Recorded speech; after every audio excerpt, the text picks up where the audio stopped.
This is the Holy Gospel according to Matthew. Glory to you, O Lord. In the time of King Herod, after Jesus was born in Bethlehem of Judea, wise men from the east came to Jerusalem, asking, "Where is the child who has been born King of the Jews? For we observed his star at its rising, and have come to pay him homage." When King Herod heard this, he was frightened, and all Jerusalem with him. And calling together all the chief priests and the scribes of the people, he inquired of them where the Messiah was to be born. They told him, "In Bethlehem of Judea, for so it has been written by the prophet. And you, Bethlehem, in the land of Judah, are by no means least among the rulers of Judah, for from you shall come a ruler who is to shepherd my people Israel." Then Herod secretly called for the wise men and learned from them the exact time when the star had appeared. Then he sent them to Bethlehem, saying, "Go and search diligently for the child, and when you have found him, bring me word, so that I also may go and pay him homage." When they heard the king, they set out, and there ahead of them went the star that they had seen at its rising, until it stopped over the place where the child was. When they saw the star had stopped, they were overwhelmed with joy. On entering the house, they saw the child with Mary, his mother, and they knelt down and paid him homage. Then opening their treasure chests, they offered him gifts of gold, frankincense, and myrrh. And having been warned in a dream not to return to Herod, they left for their own country by another road. The Gospel of the Lord. Praise to you, O Christ. So, who is this one born in Bethlehem? So there was a baby whose birth was announced by angels, visited by shepherds. So what? Who is this one born in Bethlehem?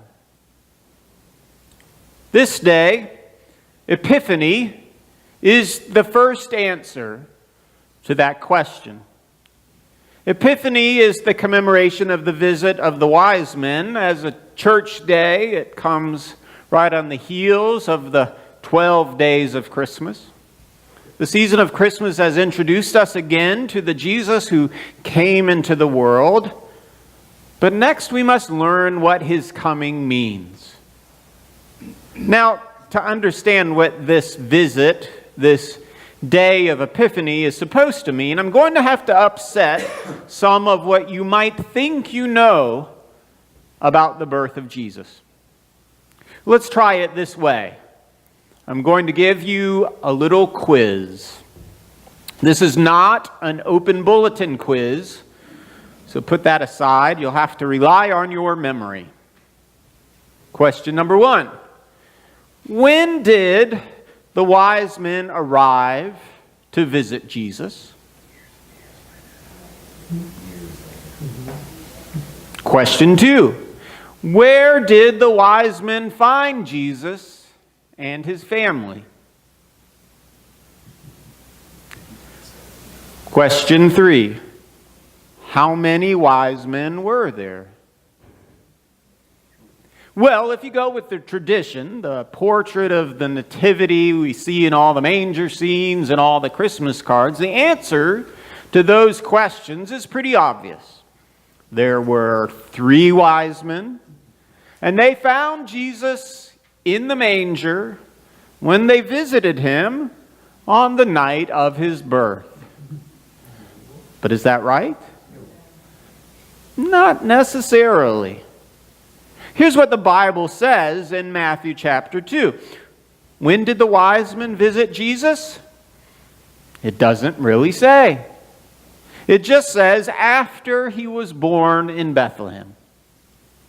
Where did the wise men find Jesus and his family? It doesn't really say. It seems to be in Bethlehem because that's where King Herod's experts tell them to go. Other than that, the scriptures just say they entered a house. And how many wise men were there? It doesn't say at all. No mention of 3 wise men, only 3 gifts, which probably led to the idea of 3 people over time. Well, obviously, the story has gotten all mashed together in our imaginations. Our own nativity scene here in the sanctuary puts all the characters onto the same stage together, and there's something important about that. Well, let's for a moment take the wise men out of the nativity scene, out of Christmas Eve altogether, so we can consider their story for what it really is. In the time of King Herod, wise men from the east came to Jerusalem. Wise men, magi, they are sometimes called. Who were these people anyway? Well, though they are sometimes described as kings, as in we 3 kings from Orient are, they were more likely astrologers of sorts, religious figures who studied the skies. Their scientific study of the stars was a way of understanding the world. And they were from the east, where maybe modern Saudi Arabia or Oman are today. Someplace far removed from the people and the ways of Israel's God. They were not people who had ever been a part of God's story in the Scriptures.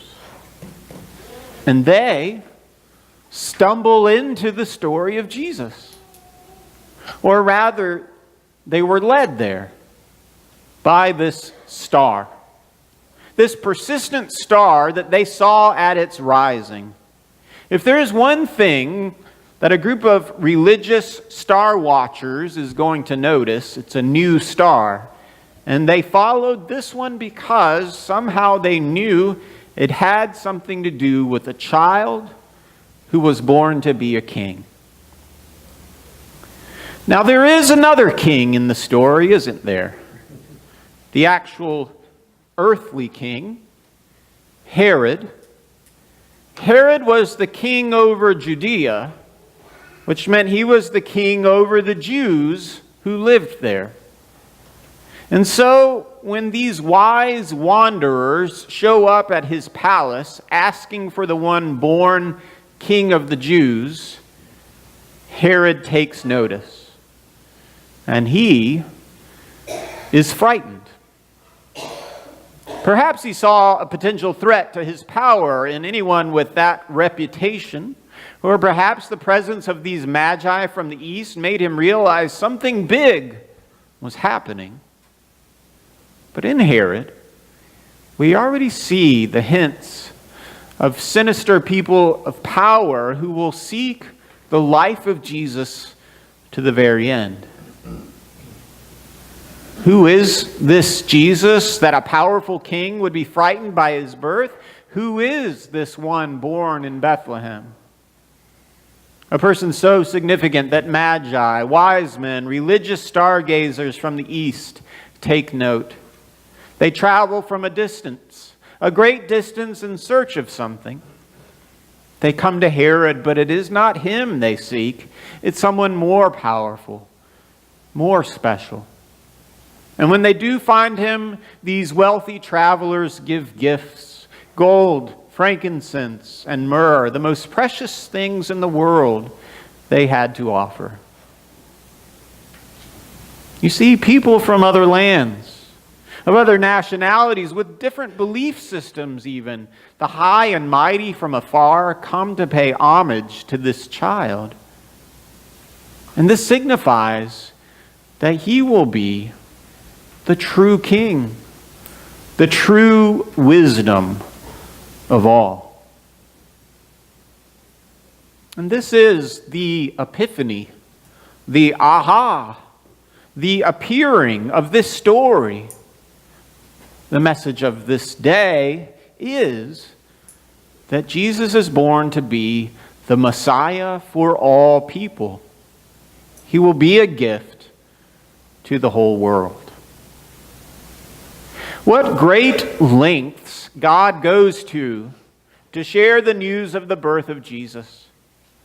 A star, a light that is seen by strange people in a strange land far, far away. Whoever this child is, Whatever he will become must be really something.